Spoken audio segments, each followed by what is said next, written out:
All right, this is the Pro Wrestling Wire podcast, part of ProWrestlingWire.net, excuse me, and AIWF Network and Apple, Spotify, wherever you get your podcasts. This is the host, the Professor Rick Del Santo, but apparently I have another professor here today, That's Mr. what Jacob we do. Edwin, Mr. Jacob Edwin, and the star athlete Andrew Thompson, both known as the tag team, the faculty. Absolutely. Gentlemen, how the hell are you?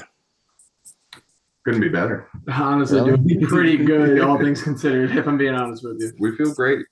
Yeah. We just came off of a big show, a War Games event Yes. over in Short Gap, West Virginia for Elite Pro Wrestling Alliance. Got a big November coming up. October was kind of slow altogether, Yes. but a lot of stuff outside of the ring that we've made ourselves busy. How are you, Rick? I'm fantastic. I'm trying to pick up the pace with this podcast. Took a little hiatus, and actually, my latest episode was Greg Anthony. That was after not doing this for about 2 months. I spoke with Greg for the first time, and it was actually 2 years and 2 days to the day of the first time he appeared here. So just trying to make some waves here in independent wrestling and trying to push the website. So everything is going A-okay, I guess you could say. Yeah, we know. Well, I know Greg very, very well. And I think we're going to get to know Greg a lot better here soon. I think we've got him coming up next month. As of this taping next month, November 7th and 8th, we should be down for Pro Wrestling Mid-South.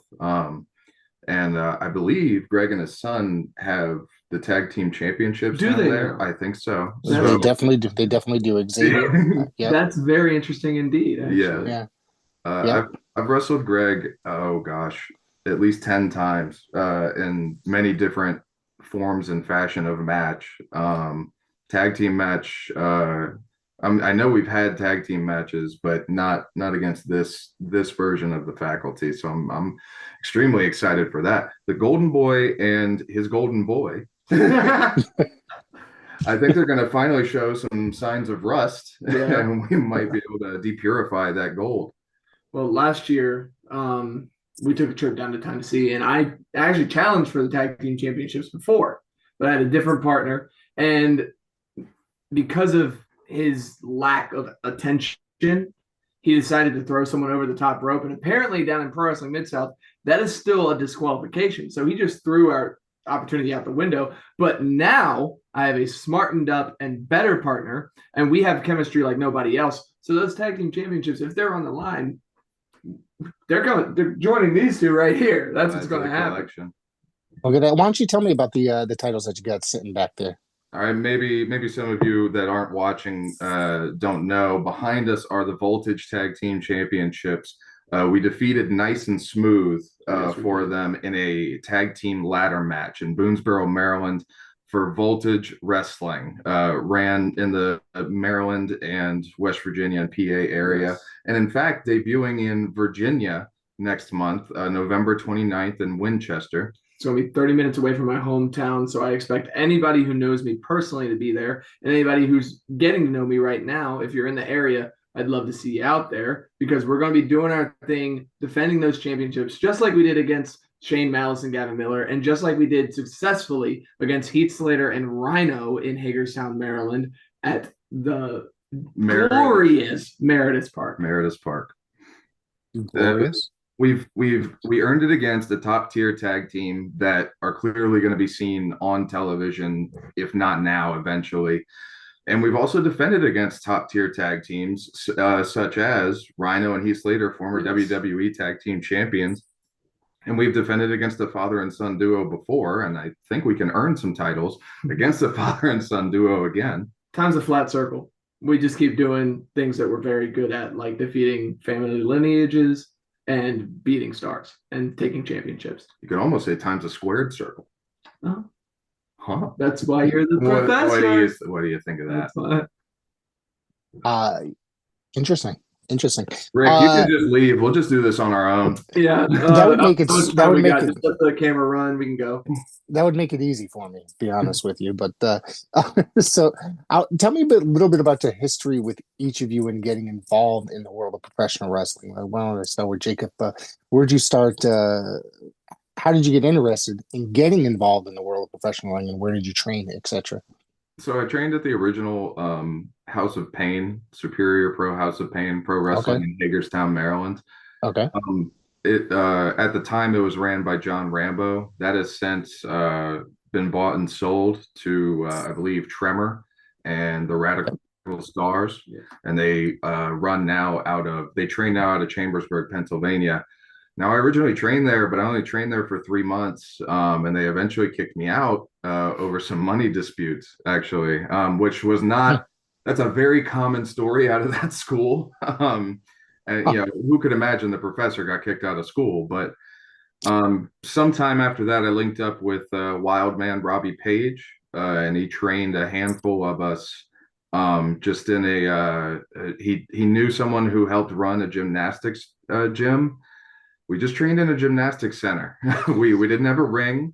We were on mats that were on top of concrete. So it was a lot of mat wrestling, and no ropes, no turnbuckles, nothing like that. And if we wanted a chance to train with ropes or turnbuckles, we had to help him out at shows that he was on. We'd have to show up early, help set up the ring.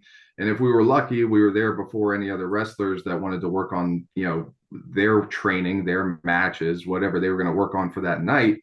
And we'd be able to get in there and work out. And actually, we were like kids in a candy store because we had ropes and turnbuckles and everything. Shortly after that, I kind of just was cutting my teeth up and down the East Coast. Eventually I moved down to Tennessee, and most of the times if I was across the ring from someone in Tennessee, that really taught me how to be who I was. That's what truly that brought me a step closer to figuring out who Professor Jakob Edwin was, and not just Jakob.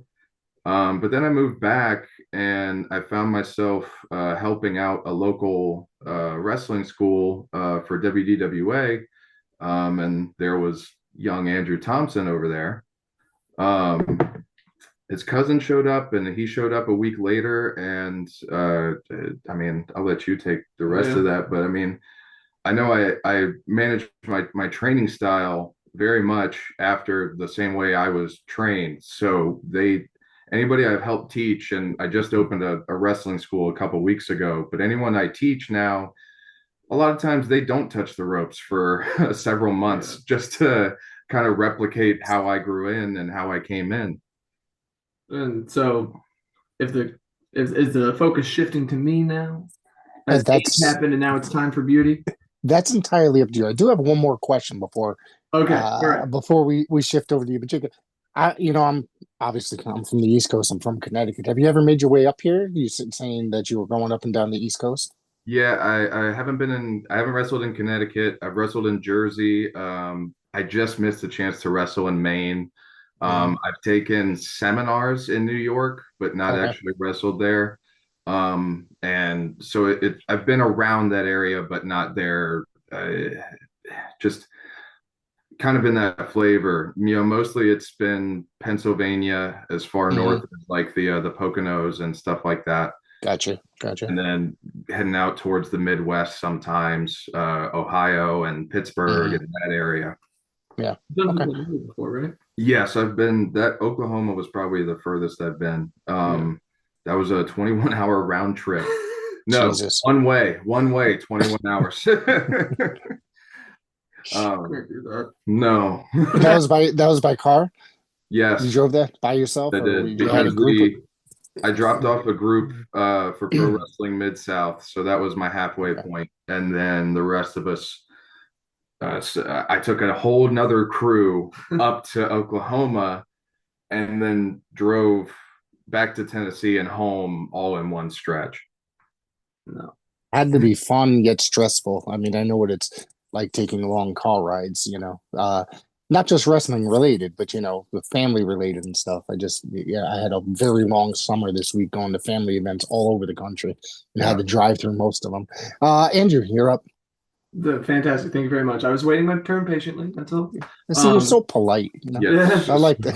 Super patient, super polite. before the pro wrestling journey, my journey also started with mats on concrete floors, but mine were high school wrestling mats, school wrestling mats. I had a 10-year amateur wrestling experience under my belt. Started that in third grade because I've always loved wrestling. It's always been part of my family's dynamic was to watch wrestling together. And in third grade, I saw an advertisement for wrestling practice, and I was like, yeah, let's do that. Obviously, there was no pile drivers or steel chairs, but I stuck with it for 10 years and got through that. And then around, I don't know, my early teenage years, me and a couple of my cousins decided to do the dumb thing and play around in the backyard and try at home what we were told not to try at home. But then, like Jacob said, my cousin signed up for the training school at WDWA in Martinsburg, and I came the next week after that, started training, just stayed attentive, stayed learning, tried so hard to just lock everything in, and not everything was easy. There was multiple times where I had to work myself up and basically get so mad at myself to where I would then do the thing that I had to do, and I got it down like that. But I always kept trying.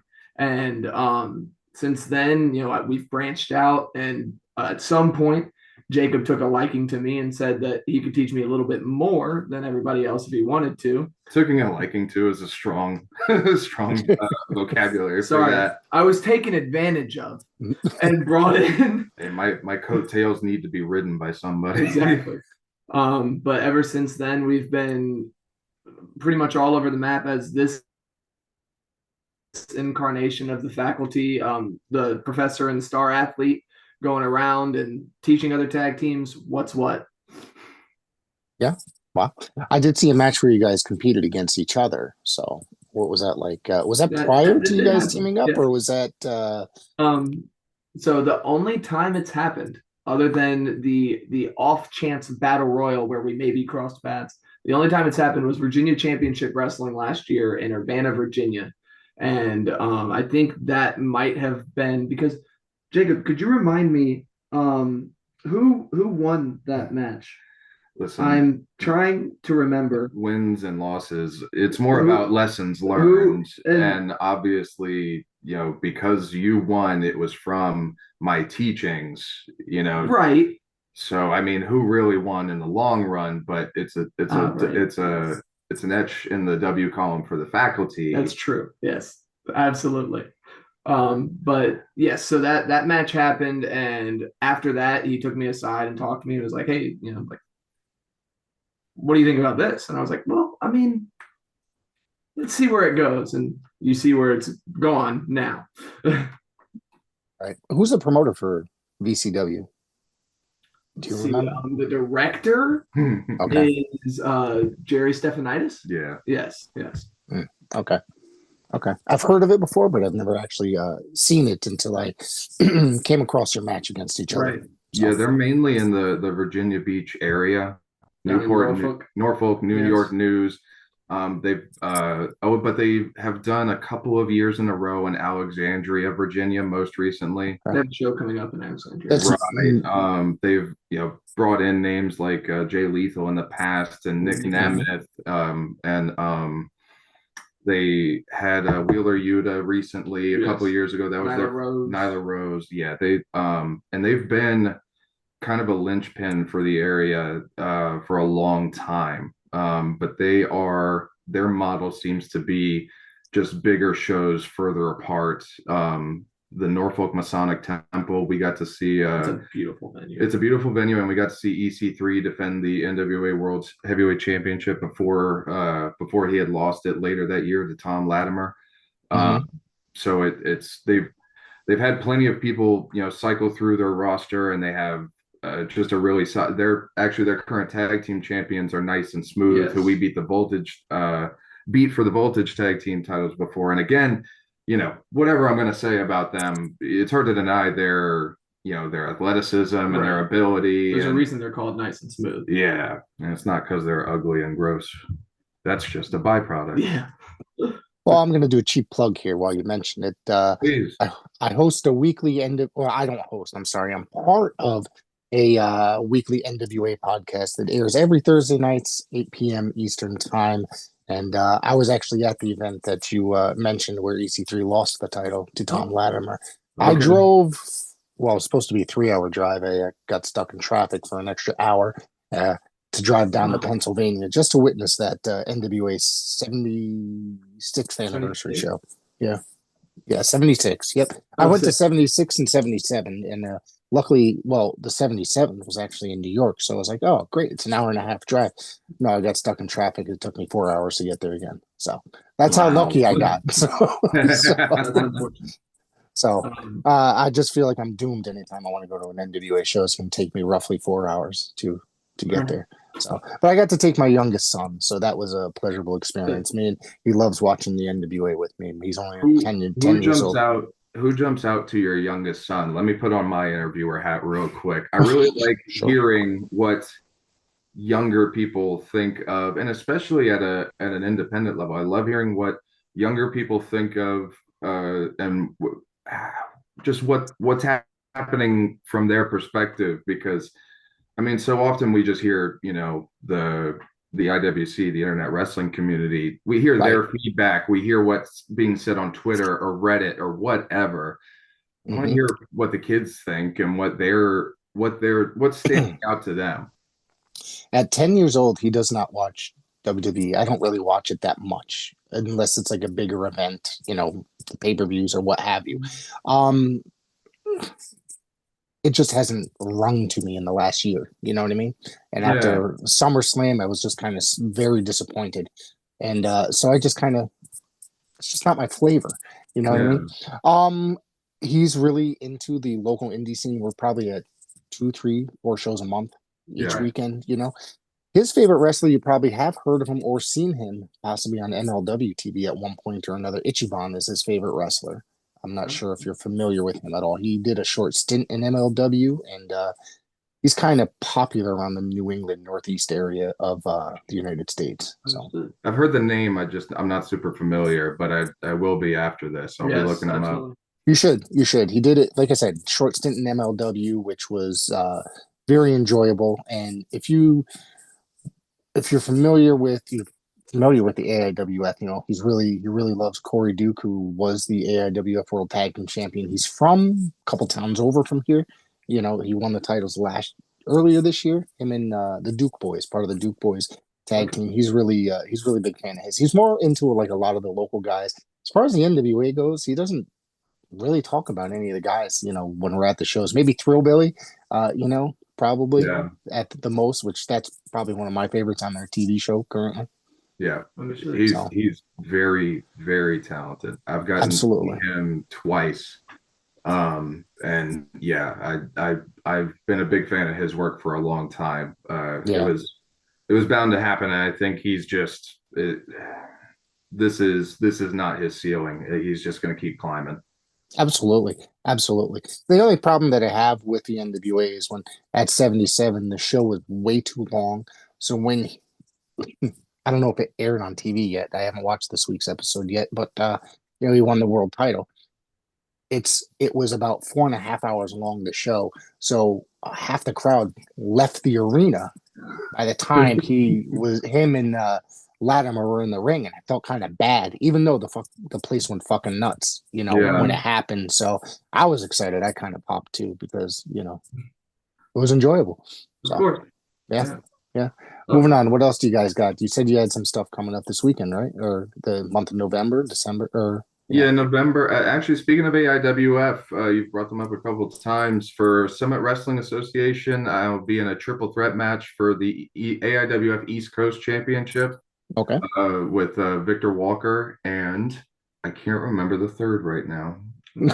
It's your match. Yeah, it sure is. And then we have Pro Wrestling Mid-South November 7th and 8th, and then Voltage Wrestling November 28th and 29th.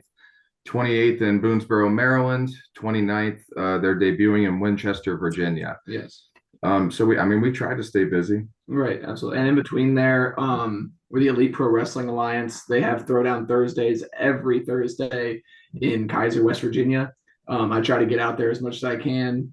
Jakob does as well. Jakob actually the big event that we just came off this past weekend, Jakob was the Elite Pro Wrestling Alliance World Heavyweight Championship champion. You had to say was. Was. But in some dubious fashion, Tate Griffin somehow, some way, I didn't see it. I was putting on a jacket. Maybe that was part of the issue. Maybe that was part of the issue. Anyway, I was sucker punched and flipped onto my face, and I believe, and I didn't want to mention it. I had stubbed my toe in training leading up to it, and everyone says you don't want to have excuses, but you can't help but feel sorry for me in that situation. Yeah. So especially when I won my match right before yours, and you didn't get to have that as well. Exactly. That was really unfortunate. It's going to be a big night for the faculty. I told everybody on the way out, I was like, 2 wins, going home, partying, having a good time. Partying is reading books together, by the way. Gotcha. Yes, that's our version. That was what we were planning. And then I was just sitting on the outside. I was talking to the crowd for a moment. I turn around, I hear a 3 count. I'm like, Jakob, what? He didn't. He did not. You were concentrating on your jacket and not his jacket. His jacket. He handed it to me, so I put it on for safekeeping. Yes. Oh, jeez. Anyways. Jeez. Rick, you really sound. Well, I mean, you're really torn to shreds over my. If he was paying attention, he could have assisted you or made the save. If could have. Should have. Now hold on. It's a one-on-one match. I can't get involved. Those are the rules of professional wrestling. It's a moral support, obviously. Yes, obviously. You're trying to tell me rules that I taught you, so I don't appreciate that. You're supposed to morally distract the referee somehow. Listen. The ref, cosmically speaking, I could distract the referee. Obviously, every referee I've ever met has loose morals, so they are distractible. Obviously, yes. I want to reiterate: November 1st, SWA AIWF East Coast Wrestling Championship. My third opponent is Tomahawk TMHA, defending Victor Andrews.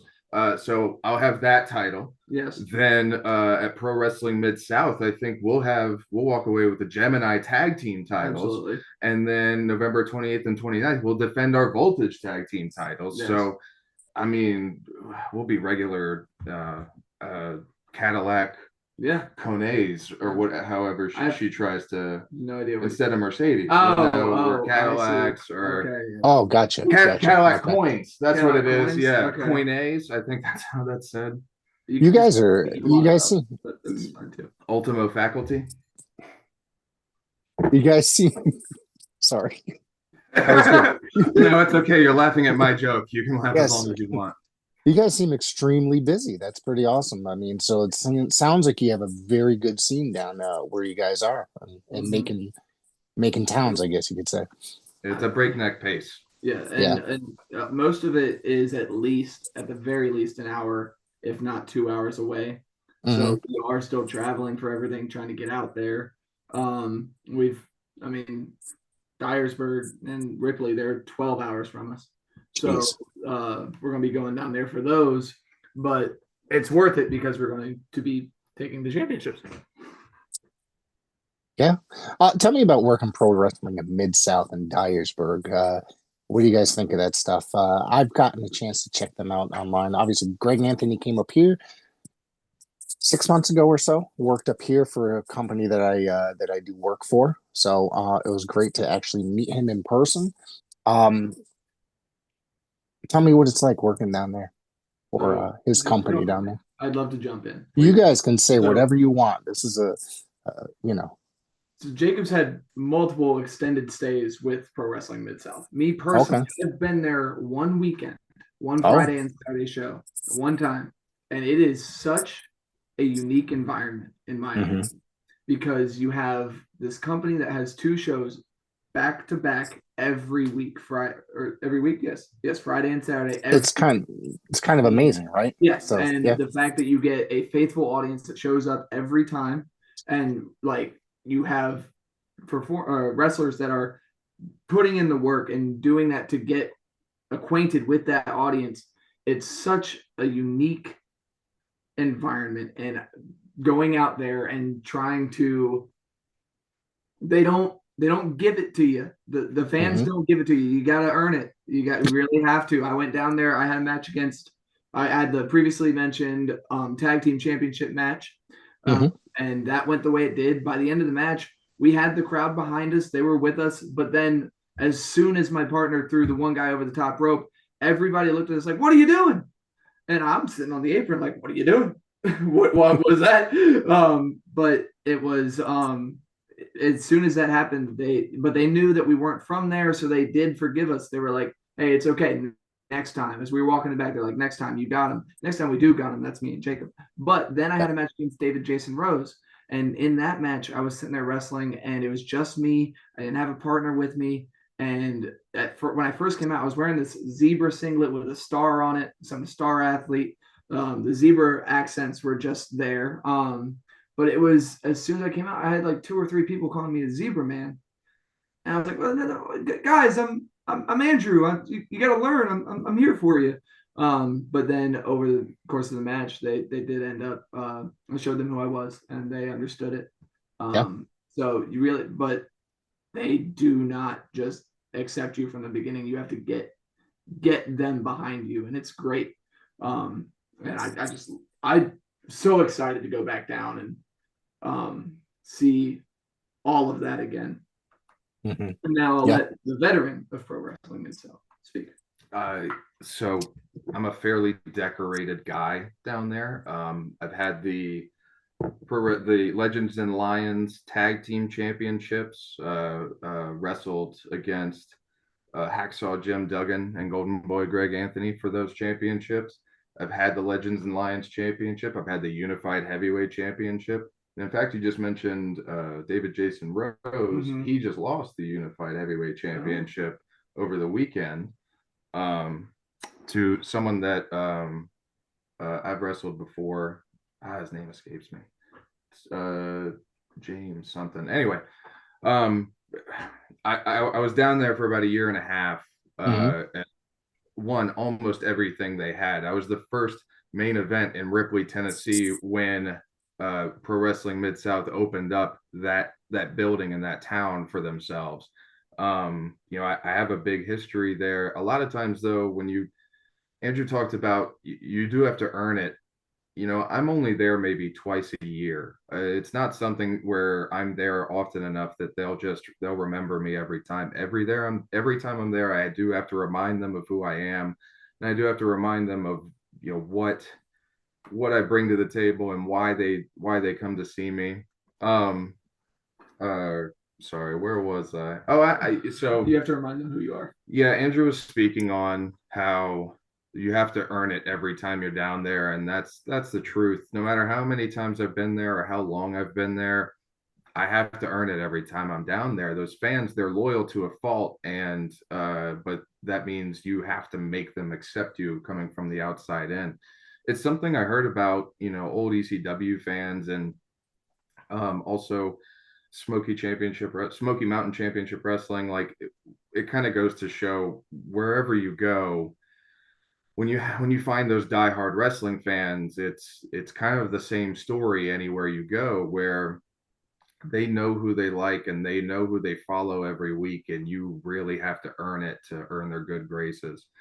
I wouldn't say what I earn is their good graces. No. They never seem to appreciate me enough, but sometimes you just have to force it. Sometimes they'll have to just accept that we're going to be their new tag team champions. And I think so. I lost both matches last time. I lost to David Jason Rose, and I lost to the tag team championship match that I was in. And I think the crucial flaw that I had was caring. Yeah. I was, because it was messing with my head. Yeah. The Zebra Man stuff, them not being there for me at the beginning. I was like, oh, come on, guys. And then now I don't care. I'm just there to win. So that's what I've been saying. Yeah. That's what I've been trying to say this whole time. Every now and then it clicks. Every now and then something pops up and it clicks. Good. But last year That's I great. wasn't yet. This year I am now. Well, I look forward to that, to hearing that. I get the results directly, so now I'm going to keep an eye out and see what happens uh, with you guys for the As going will forward. Well, hey, I mean, we can give you the results right now. We win. November Take the 7th and 8th, official. the faculty is up. That's what I planned. Class is dismissed. Yeah. The end. Right.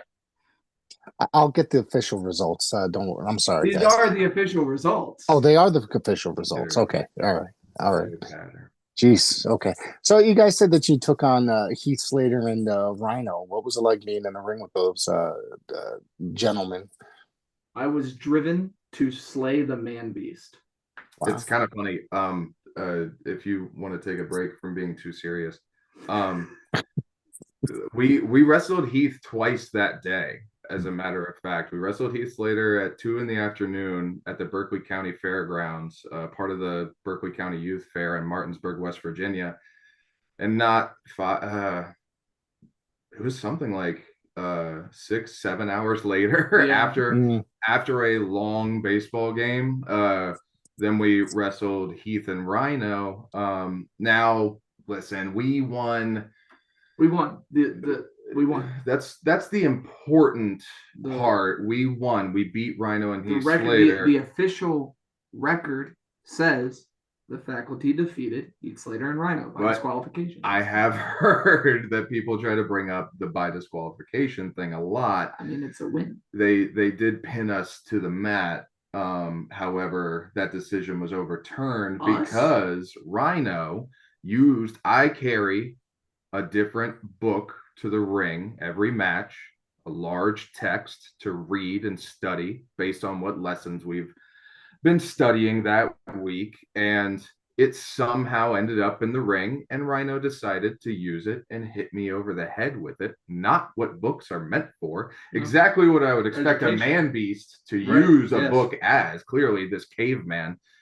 I mean, it was a pleasure to beat them up. Yeah. I mean, you can find a lot of the pictures. We're punching them in the face. We're outsmarting them at every turn. But I mean, these are former WWE Tag Team Champions. They were clearly a challenge. It was something, it's rare for me to be in a ring with more experience than myself, but to see those two, not only how much experience, but the type of experience they've had. Rhino's been a part of every major company at one point or another, except maybe save for AEW at this stage. No, he was there. He was there. Okay. Every major company. Just recently this year, he was there, I believe. Yeah. Rhino has been everywhere. A short stint. It was a very short stint, but he was there for like 2 or 3 shows. And I dare say he's made an impact everywhere he's been. Absolutely. But and then Heath Slater, he was at the top. And I mean, I was, when I was younger, I was a genuine fan of Heath Slater and what he brought to the table. I mean, there was a string of episodes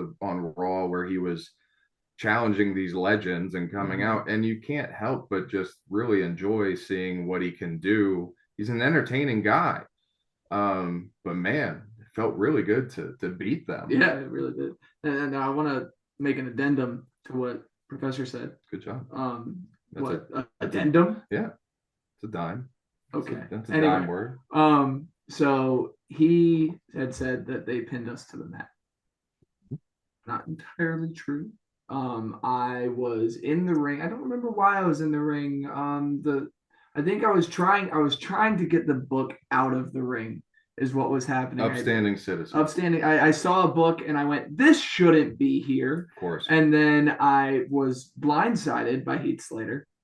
And I was gaining my composure on the outside, and then I saw the book strike as I was getting up, and then the pin to whoever was in the ring at the moment got pinned. And that's when I came in, and I told the ref about the dirty tactics that Mr. No used. First name Rye, last name No. I told him what happened. And first name Rye, last No. Yeah. Mr. No. All right, I'll let him know that you said that the next time we see him. Absolutely. I'm sure we'll cross paths with him again. Well, when I introduced myself to him, I was like, "Hi there, Mr. Rhyno. I'm Andrew. You could just call me Rye." Yeah, he said just call him Rye. Yeah. But anyway, so I informed the referee of the shenanigans, and the referee was a great person who then said, "You know what? You're disqualified," and handed us our belts. Well, a win is a win. It's a win.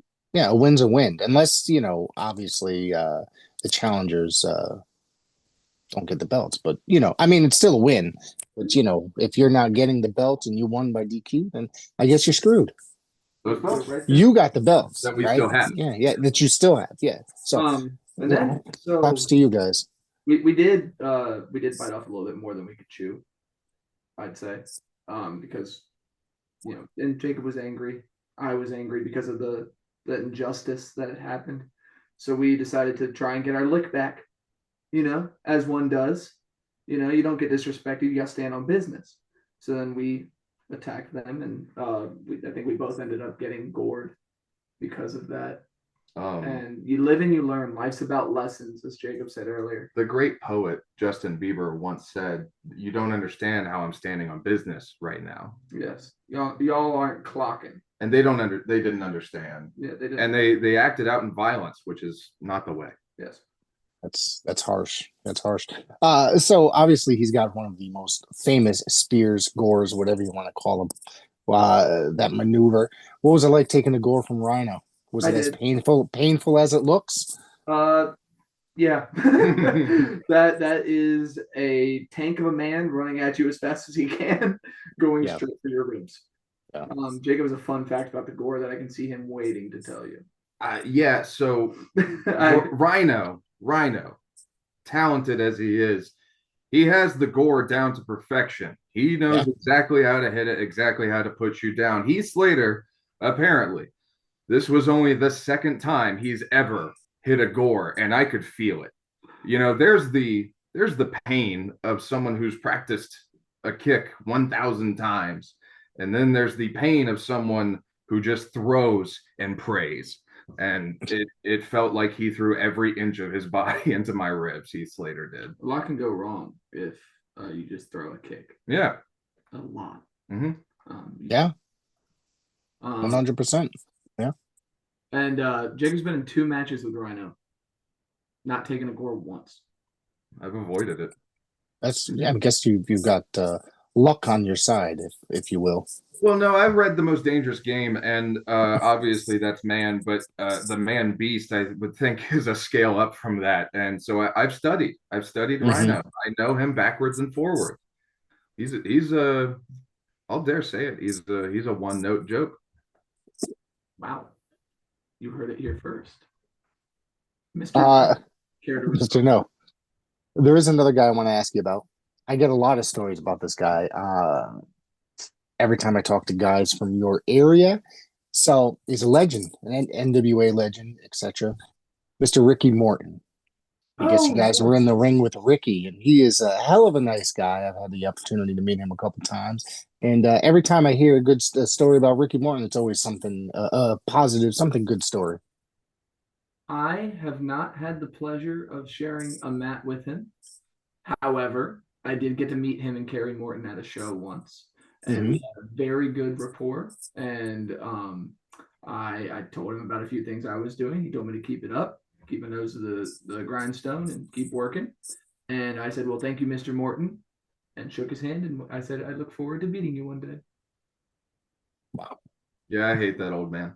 I really would be happy to retire him, but I don't think I'm going to get the chance to. I don't know. In the head a few times, and I'd pay almost to kick him again. And in fact, we can make it a father-son destruction tour. Yeah, we really could. We can just add another father-son team and decide to just tear them apart. And we're just going to be chopping down family trees. Rick, do you have a son? I have several. I have 3 sons. Oh, yeah, you told us about your son earlier. Yes. Yeah. I have 3 sons. I have a stepson, and I have a daughter and some stepdaughters as well. Are you interested in wrestling? My youngest might be at some point. I don't Okay. know. I take him to the wrestling school with me, and he enjoys getting in the ring in the school with he gets in there with sometimes I'm sure you guys are familiar with Paul Roma. Paul will talk to him and stuff like that sometimes. And it's a Paul Roma school, Paul Roma, Mario Mancini, if you're familiar with either of those gentlemen. So he is a regular part of, I guess, the crowd, if you will, at their school, and he always gets around in the ring after the shows and does his thing as well, getting on the ropes and stuff. There might be some interest there. You know what I mean? I think that at some point, if he right now he only plays basketball, but so Right. Can I use uh, this to make one of my own shameless plugs? absolutely. You brought up wrestling school. A couple weeks ago, I opened officially the wrestling workshop. Okay. And time is a flat circle. Wrestling is a flat squared circle. I opened this school in Hagerstown, Maryland, where I started, where I got kicked out of a school after 3 months. But it's going very well right now. I'm very proud of that space that we have. We have a ring set up. We have a promo area set up. We're trying to keep it a very professional situation. Andrew helps me out with the training as much as he can when he can. But we're there twice a week. If anyone wants to find out more details in the area around Hagerstown, Maryland, they can email the wrestling workshop at gmail.com, or you can reach out to me on my social medias, Instagram and Facebook, mostly at Jakob Edwin, EDWINN, and you can get me. You can ask me any details that you want to seek about. We're perfect for beginners. We're perfect for someone just starting that wants to figure this out and figure out if they like this or not. You have regarding your school, is there any kind of specific social media pages, or is it just reach out to you specifically? Just reach out to me or just reach out via email. We're just going to stick to that for right now. If that grows, if word of mouth grows and we see a need to go ahead and make social media pages and information, stuff like that. For now, there's an infographic. It's on my cover page. It's pinned on my Instagram. It gives you all the information you need and the contact information. I'm gonna put the link in the description of this episode, so anybody listening, there it is, or the email rather. Thank you. So reach out to it, and I'll put it also in the description along with on the website as well. So there you go. Thank you very much. Yeah, so guys, check it out if you guys are listening and looking, if you're in that area. So yeah. Okay. What's it like being a, I guess, a teacher and trainer to some of these youngsters? It's so funny.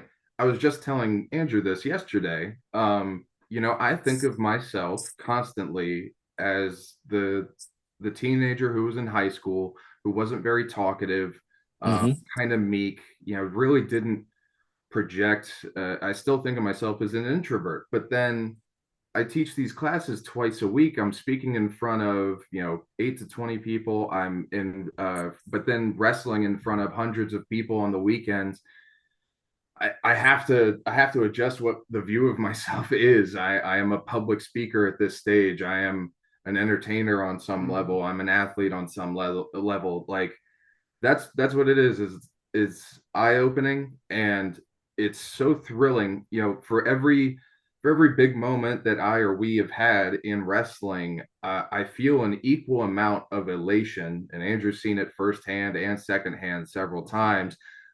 I get very excited when I see it click for somebody. Mm-hmm. It's a natural inclination to see them get it for the first time, whatever it is, whatever Andrew had to do to get angry, to get the thing, and then he would get there. Whether it's the break fall, whether it's a technique, a more advanced technique that I found, or whether it's something that's getting over their own personal fears. I kind of growing up, I grew up with a trampoline. I was constantly up in the air with just ass over tea kettle, whatever.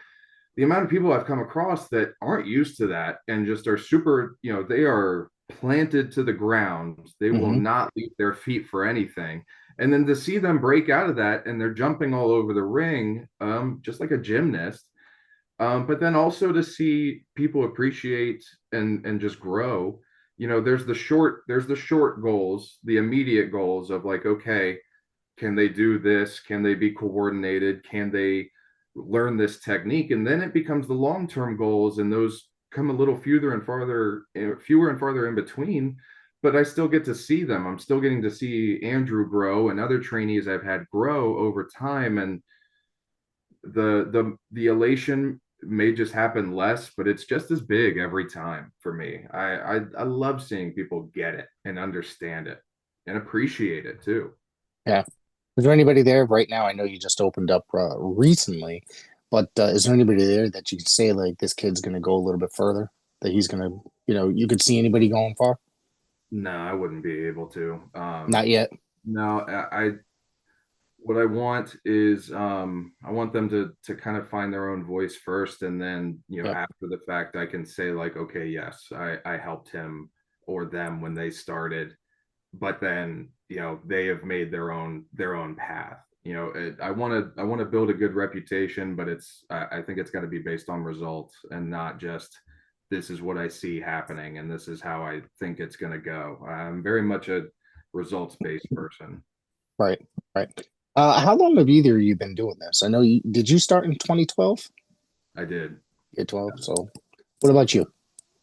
2022, December of 2022. Oh, still a youngin'. Yes. Yeah. Yeah. So let me ask, how important do you think is social media platforms like YouTube as well to the say the wrestling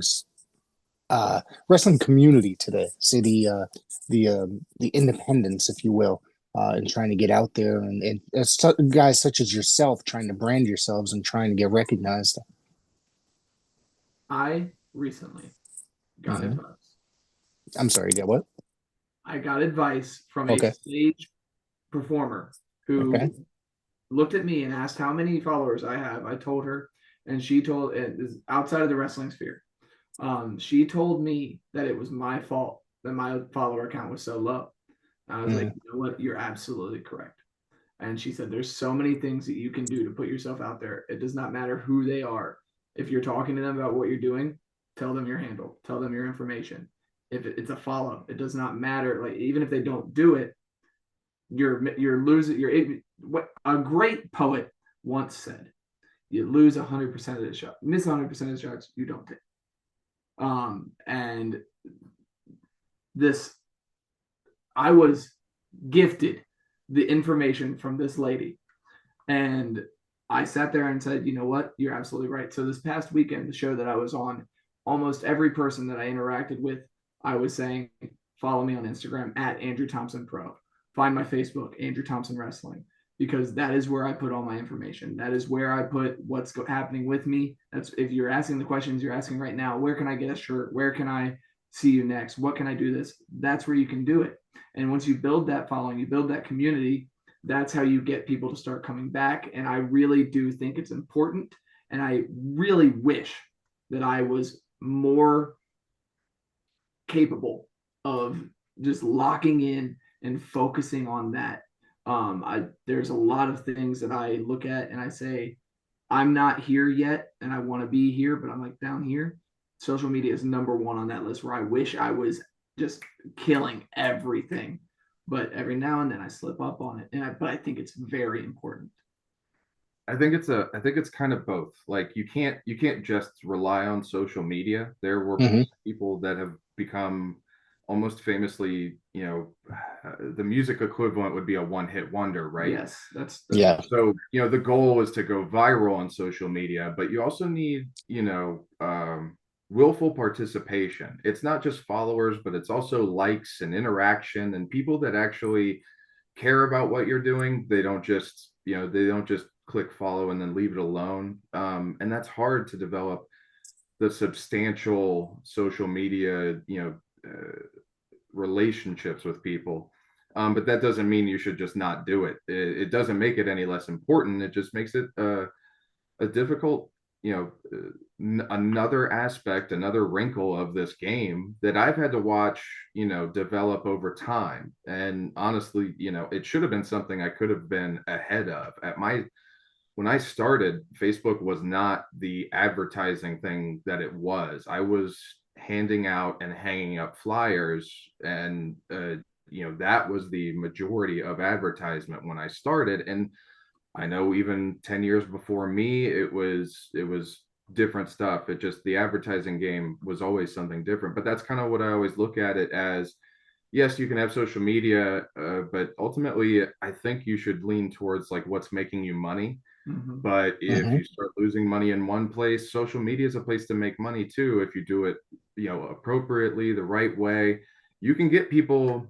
I know wrestlers with, let's say, millions of views on TikTok or Reels or Vines or whatever it was, but that didn't equate to tickets sold, and it didn't always equate to merchandise sold. And then I know Right. plenty of people who I don't think are very talented in the ring or don't sell that many tickets, but they sell a lot of t-shirts online. They sell a lot of merchandise online. So it becomes, you know, what you want to try and get out of this. And if what you're trying to get out of this is money, like it's a huge tool, and it needs to be, you just need to find a way to focus it. You know, you can't do the scatter shot. You can't use a blunderbuss with social media. You have to be way more um lethal and you know, more like a sniper than just a, you know, spray and pray kind of method. Yeah. So you mentioned it being a tool, and I was already thinking this way. It's a tool, but it's not the only tool you need. You know, Mhm. you can build a house without a level.